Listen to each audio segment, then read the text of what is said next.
जय श्री कल की। ओम नमो भगवते वासुदेवाय। आप लोगों के साथ एक के पश्चात एक दो वीडियो मैंने शेयर किए, जिसमें एक वीडियो में मैंने कहा बैंक खाता होगा खाली और क्यों उसका रीज़न बतलाया था। दूसरा मैंने वीडियो शेयर किया जिसमें मैंने कहा था हमारे देश पर अंतर्राष्ट्रीय षड्यंत्र के कारण बहुत बड़ा खतरा मंडरा रहा है और दोनों ही बातें सत्य साबित हो गई। अभी रिसेंटली ही मैंने ये दोनों वीडियो अपलोड किए और दोनों ही बातें किस प्रकार सत्य साबित हुई।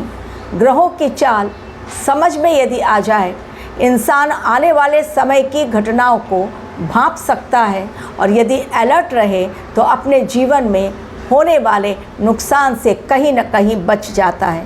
जो होनी है उसे टाला नहीं जा सकता, लेकिन बड़े नुकसान से इंसान बच जाता है और छोटा सा नुकसान उसको होता है, क्योंकि ये होनी है, भगवान द्वारा रचित ये घटना है, उसको हम टाल नहीं सकते। लेकिन सतर्कता इंसान को काफ़ी हद तक सुरक्षित करने में सफलता दिलाती ही है। तो इस समय जो मैंने कहा था वो बातें सत्य किस प्रकार साबित हुई। एलपीजी का संकट पूरी तरह से ख़त्म नहीं हुआ है हमारे देश में। हालांकि 2 जहाज आ गए, शिवालिक और नंदा देवी, और दोनों जहाज एलपीजी के जो आए हैं, डेफिनेटली उसके कारण सभी लोगों को थोड़ी सी राहत ज़रूर मिली। अच्छी खबर है ये, और सब लोगों को लग रहा है कि अब टाइमली लोगों को सिलेंडर मिलेगा। लेकिन ये संकट जो पैदा हुआ है मिडिल ईस्ट युद्ध के कारण, वो इतनी जल्दी ख़त्म होने वाला नहीं है। लेकिन सरकार कोशिश कर रही है, एक के पश्चात एक अगर जहाज़ इसी प्रकार आते चले जाएंगे, डेफिनेटली एलपीजी का संकट भी ख़त्म हो जाएगा। युद्ध के कारण अगर कोई संकट पैदा हुआ है तो उसे ख़त्म करने में केवल 1 या 2 दिन नहीं, थोड़ा सा समय पेशेंस दिखलाइए, सरकार के साथ, अपने देश के साथ खड़े होइए। तो जैसा मैंने कहा था कि इस समय 2 बड़े संकट, और 2 बड़े संकट क्यों हैं वो भी मैंने आप लोगों को ग्रहों की चाल के माध्यम से बतलाया था। तो पहला संकट जो मैंने बतलाया था, इस समय खाता होगा खाली। लोगों के बैंक अकाउंट से लाखों रुपए हो गए खाली। अब लोग सिर पीटते नज़र आ रहे हैं। लोग कंप्लेन कर रहे हैं, पुलिस कंप्लेन कर रहे हैं कि भैया मेरे पैसे दिला दो। क्योंकि ये हुआ है इसलिए क्योंकि आपदा में अवसर लोग ढूंढ लेते हैं, और ये संकट ऐसा जिसमें लोगों ने अवसर न सिर्फ ढूंढा बल्कि उसमें सक्सेसफुल भी हो गए। क्योंकि ये समय ऐसा है, जो धर्म के रास्ते पर, सीधे रास्ते पर चलेगा उसको मुंह की खानी पड़ती है, बहुत लेट उसको जीत मिलती है। लेकिन जो अधर्म के रास्ते पर, उसे फटाफट सब कुछ सही तरीके से मिल जाता है, क्योंकि अधर्म का विनाश निश्चित है। लेकिन एक लंबे समय के पश्चात धर्म युद्ध का ये समय चल रहा है जिसमें धर्म की जीत निश्चित है, लेकिन धर्म को भी बहुत सारे रोड़े अटकाने के लिए अधर्म अपनी चाल चलेगा और धर्म को जीतने नहीं देगा। लेकिन जीत पक्की है, क्योंकि भगवान कल की धर्म की स्थापना करने के लिए ही धरा पर हैं।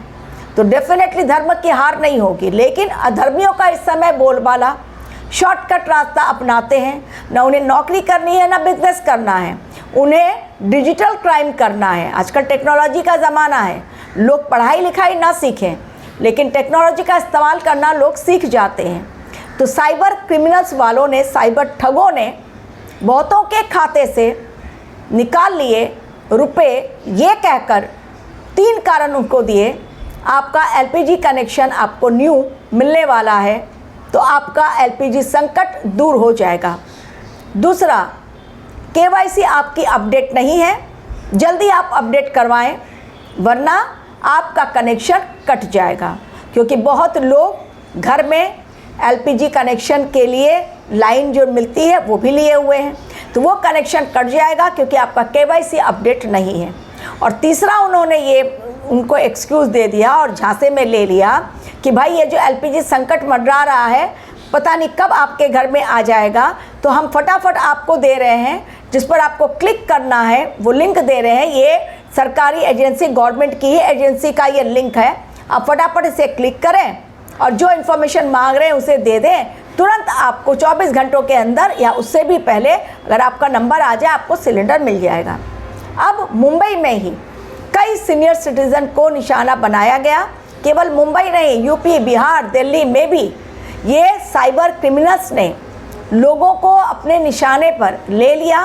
बड़े प्यार से लोगों के सिर पर हाथ फेरकर बहुत चालाकी के साथ लाखों रुपए ठग लिए, अकाउंट कर दिया नील।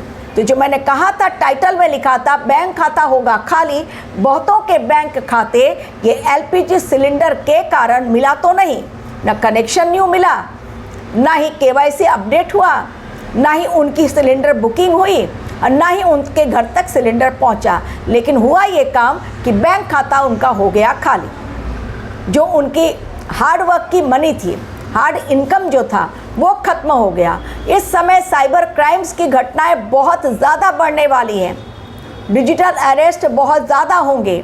साइबर क्रिमिनल्स बिल्कुल मौके की तलाश में हैं और वो ऐसा ही मौका ढूंढते हैं कि जब कोई संकट आए और उसमें हम अपना अवसर तलाश कर लें और किन लोगों को निशाना बनाएं। वो चुन चुन कर ले लेते हैं, नंबर्स फाइंड आउट कर लेते हैं। आजकल बड़ी आसानी से नंबर भी मिल जाते हैं, तो चुन चुन कर ऐसे लोगों को निशाना बनाते हैं जिन्हें टेक्नोलॉजी का ज़्यादा ध्यान नहीं है, जिन्हें सरकार की एडवाइजरी के बारे में ज़्यादा पता नहीं है, क्योंकि सरकार की वेबसाइट जेन्युइन वेबसाइट होती है। बार बार सरकार चेतावनी दे रही है, इसके बावजूद भी लोग गलतियां कर रहे हैं और गलतियों का नतीजा भयंकर होता है। ये मैंने ऑलरेडी आप लोगों को प्रेडिक्शन दे दी है। तो एक तो हो गया ये खाता खाली, और दूसरा जो मैंने कहा था, विदेशी बाहर से अंतर्राष्ट्रीय षड्यंत्र हमारे देश के खिलाफ रचा जा रहा है, वो भी प्रमाण मिल गया।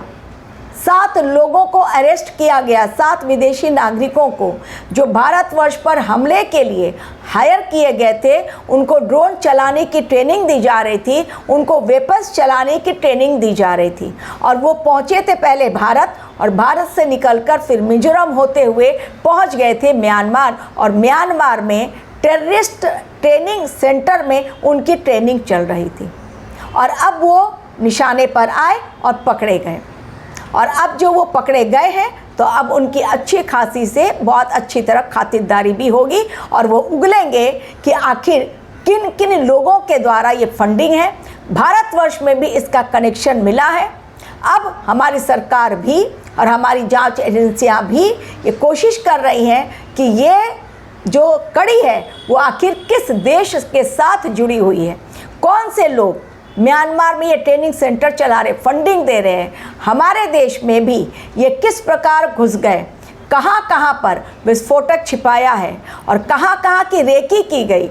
हमारे देश में इनके आने का मतलब कि इन्होंने रेकी की केवल दिल्ली की नहीं बल्कि कई ऐसी जगहों की, और जो हैंडलर थे वो पाक में बैठे हुए, पाकिस्तान में पाक हैंडलर ने इनको जगह का नाम दिया था कि भारतवर्ष में कहाँ कहाँ जाकर आपको रेकी करनी है और किस किस समय रेकी करनी है, कि वहाँ पर के हालात क्या है, कितने लोग रहते हैं, क्या क्या चीज़ें वहाँ पर बिक रही हैं कि लोग उसे खरीदने के लिए आ रहे हैं, कितनी बड़ी भीड़ है, वहाँ पर ट्रांसपोर्ट का सिस्टम क्या है, वहाँ पर पुलिस की क्या है, वहाँ पर कैसे पुलिस वहाँ पर खड़ी है, कितनी है, जांच एजेंसियां क्या, वहाँ पर सीसीटीवी कैमरे कितने लगे हुए हैं, सब कुछ इन लोगों ने अपने कैमरे में देखा, टेक्नोलॉजी का भरपूर इस्तेमाल किया और पाक हैंडलर को भेज दिया। तो ये सारी चीज़ें अब की जा रही हैं जांच एजेंसियों के द्वारा, NIA के द्वारा और बाकी जांच एजेंसियां जो हमारी सरकार की है। यानी दोनों चेतावनी जो मैंने दी थी वो सही साबित हुई। बैंक खाता भी हो गया खाली, और साथ ही हमारे देश पर खतरा अंतर्राष्ट्रीय षड्यंत्र का मंडरा रहा है, उसका भी खुलासा भयंकर हो गया।